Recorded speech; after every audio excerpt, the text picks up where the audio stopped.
Occidentale qui nous présente ici une fille de Cocorico et de l'excellente Reine Lotex.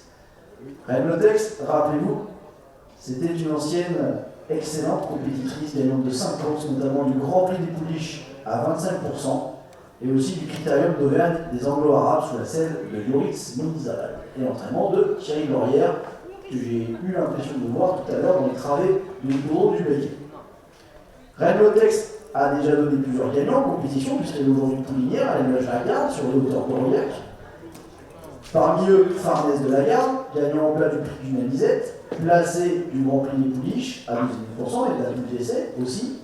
Et aussi en obstacle, elle a gagné à 2 reprises, notamment le prix Amaury de Kazanov sur le Grand de Pau. Mais celle qui a véritablement bien performé dans la discipline de l'obstacle, c'est Irène de Lagarde, qui n'est pas seulement un cadeau de beauté, puisqu'on se rappelle qu'il y a quelques années, chers amis, elle avait été sacrée championne de ce grand show anglo sur le pont de la Teste, présenté par Jean-Charles Escalier pour l'écurie Coudert déjà. Et c'est une jument qui par la suite s'est pleinement révélée en obstacle, particulièrement. Elle qui a gagné cette année le grand steeplechase des Anglo-Arabes sur l'hippodrome de Pau. Il y a aussi le prix André Vallat à Pompadour qui est une bonne course réservée aux Anglo-Arabes.